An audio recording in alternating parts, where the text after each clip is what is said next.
راجل عجوز وقع من كرسيه المتحرك وفضل يعافر في الأرض.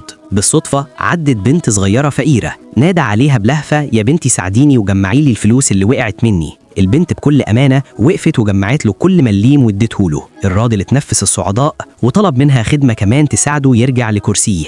البنت بابتسامة رقيقة ساعدته، ولما سألها عن اسمها قالت له لارا، وبعدها طلبت منه بشوية كسوف نقطة مية لأنها كانت عطشانة جدا. الراجل اداها الزجاجة كلها وقال لها خليها معاكي، وودعته وهي ماشية فرحانة. الراجل العجوز كان متأثر بموقفها وطلب من مساعده فيكتور يلم العيش اللي وقع منه ويحصل البنت بسرعة، وفعلا راحوا وراها لحد ما شافوها بتخبط على باب بيت. طلعت ست آسيا بتصرخ فيها فين الفلوس اللي جبتيها. لارا قدمت لها زجاجة المية بخوف، لكن الست زقتها وهنتها وقالت لها مش عايزة مية، لو مفيش فلوس مفيش قعاد هنا، وطردتها في الشارع. الراجل العجوز اتدخل وسأل لارا ليه بتعاملك كده؟ هي مش أمك؟ لارا ردت بدموع لأ مش أمي، وبتعمل كده عشان ما جبتش فلوس. الراجل طمنها وقال لها ما تقلقيش، زي ما ساعدتيني هساعدك، وطلب تليفونه فورا. وبعد شوية لارا رجعت تخبط تاني والست طلعت تشرشح، بس المرة دي الراجل كان واقف ومعاه البوليس. الست حاولت تمد ايدها على لارا بس الضابط قبض عليها بتهمة استغلال الأطفال وإيذائهم. في النهاية